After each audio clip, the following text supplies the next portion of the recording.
Saudariku sekalian yang saya muliakan, Sayyidah Fatimah penghibur Nabi. Karenanya kalau kamu ingin hatimu bersih, maka kamu harus dekat dengan pemilik hati yang paling bersih, baginda Nabi Muhammad SAW. Kamu harus mencintai dan dicinta oleh Nabi Muhammad SAW. Kalau kamu dicinta Nabi, hatimu jadi bersih. Kalau kamu dicinta Nabi, akhlakmu jadi baik. Dan kalau kamu ingin dicinta oleh Nabi Muhammad, inilah salah satu pintu besarnya, yaitu melewati putrinya Fatimah Zahra radhiyallahu taala anha wa ardaha. Gimana cara deketin Sayyidah Fatimah? Yang pertama, saudariku sekalian, pelajari sejarahnya. Sebab tak kenal maka tak sayang. Cari tahu tentang Sayyidah Fatimah.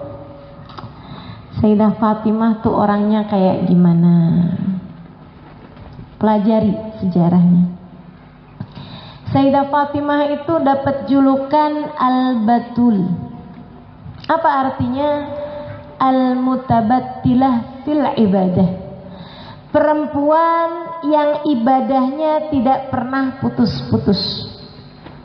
Kenapa tidak pernah putus? Beliau diriwayatkan bahkan tidak datang haid dan nifas. Ini fakta sejarah, saudariku sekalian. Kabarnya Sayyidah Fatimah datang haid sekali, hanya datang sehari semalam saja, penanda baligh beliau. Selebihnya setiap bulannya tidak pernah datang haid macam kita ini, sehingga ibadahnya dapat berketerusan.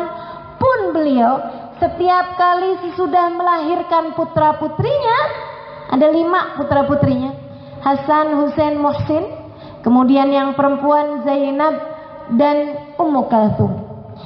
Keempat putra putri beliau, 2 laki-laki 2 perempuan, mencapai usia dewasa. Akan tetapi putranya yang bernama Muhsin meninggal dunia di usia kecil. Beliau melahirkan putra putrinya, akan tetapi setiap kali melahirkan darah nifasnya langsung terputus. Bersama bayi keluar, habis itu selesai. Bahkan pernah beliau melahirkan sesudah sholat maghrib. Ketika datang waktunya sholat isya, beliau sudah bersih sehingga mengerjakan sholat isya sesuai dengan waktunya. Awal datang isya, beliau sudah bersih dari nifasnya. Radhiyallahu ta'ala anha wa ardaha. Sayyidah Fatimah juga punya julukan Az-Zahra. Kita sering dengar Fatimatul Zahra. Apa artinya Az-Zahra? Yang semerbak wangi bebungaan. Nah ini kalau maulid nih dipasang-pasang bunga, biar harum maksudnya. Kan begitu? Walaupun saya lihat bunganya udah pada rontok gitu ya. Saudariku sekalian, kenapa rebutan bunga? Karena wangi. Kalau nggak wangi ngapain diperebutkan? Tapi penciuman kita ini berbeda dengan penciuman para malaikat. Kita kalau nyium yang wangi bunga, yang wangi parfum, yang wangi sabun mandi, yang wangi, itu wangian bagi kita. Yang baunya busuk, bangkai, yang baunya busuk, mohon maaf, kotoran binatang ataupun manusia, baunya busuk.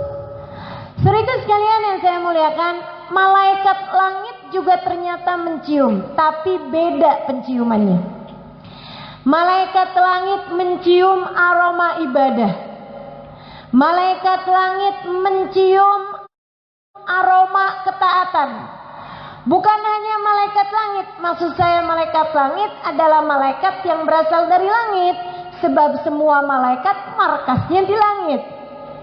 Walaupun dia ada di bumi, akan tetapi malaikat punya penciuman yang seperti itu. Mereka mencium wangi taat dan mencium busuknya maksiat. Karenanya Allah cerita bahwa kalau kita habis ngomongin orang, itu seperti kita habis makan bangkai manusia, kata Allah. Pernah tahu bau bangkai manusia kayak apa? Saya pernah tahu. Waktu saya lewat di hutan Baluran satu hari pagi-pagi, saya buka jendelanya mobil. Saya bilang, nih udaranya enak nih, biar saya bisa cium aroma asli, udara asli gitu.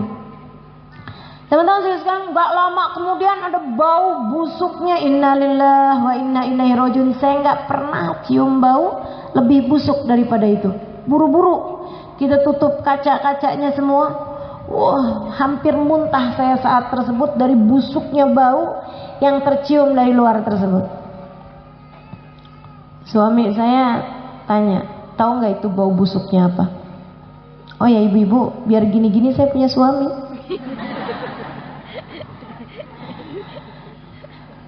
Dia tanya, kamu tahu nggak bau busuk itu bau apa? Saya bilang, apa itu ya? Itu bau bangkainya manusia, bau bangkai orang. Mungkin ada orang gila di hutan situ meninggal dunia, nggak ada yang ngurusin, gitu ya.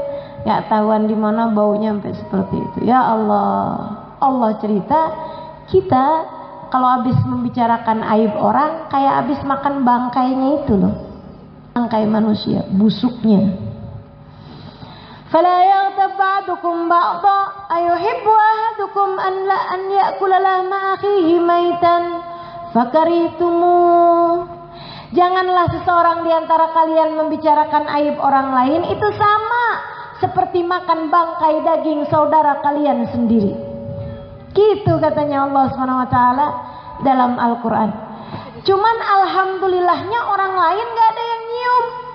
Betul gak? Saya gak pernah, bau bener sih mulut kamu, habis ngomongin orang ya. Gak pernah ya. Bau bangkai mulut kamu nih, pasti habis ngomongin orang. Gak pernah kita. Kenapa? Sebab penciuman manusia tidak sama dengan penciuman malaikat. Kalau kita bohong, itu bau mulutnya baunya busuk sekali sampai membuat malaikat berlari menjauh 1 mil dari busuknya bau mulut yang keluar dari mulut kita. Demikian penyaksian dari Nabi besar Muhammad sallallahu alaihi wasallam dalam hadis sahihnya, "Idza kadzibal mu'min tanahha minhul malakan min natni ma yakhruju min fi." Apabila seseorang berbohong, malaikat raqib atid, apatah lagi malaikat rahmat. Kalau malaikat rahmat sudah pada kabur semua. Tapi malaikat raqib atid mencatat amal perbuatanmu sejauh 1 mil jaraknya darimu, karena bau busuk yang keluar dari mulutmu. Malaikat mencium busuknya maksiat sebagaimana malaikat mencium aroma taat. Semasa hidupnya Sayyidah Fatimah, yang paling menghibur bagi para malaikat adalah aroma wewangian ketaatan Sayyidah Fatimah. Sampai tiap kali Fatimah lagi ruku, lagi sujud, lagi ibadah, dan sering para malaikat di atas langit sana, innaha raihatuz Zahra.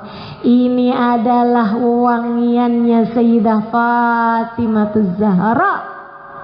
Ini adalah wangian semerbak ibadahnya Sayyidah Fatimah. Karena itu malaikat Jibril cerita itu kepada Nabi Muhammad. Nabi memberitahukan itu kepada Sayyidah Fatimah. Sejak itu kita sebagai umat seringkali memanggil Sayyidah Fatimah dengan panggilan Fatimatul Zahra. Aroma taat tercium dari diri Sayyidah Fatimah membuat saya jadi bertanya-tanya, ini malaikat selama ini cium dari saya bau apa ya? Harum taat atau busuknya maksiat? Mana yang terbanyak di antaranya? Ya Allah, teman-teman saya sekalian, semoga Allah pelihara kita semua. Amin.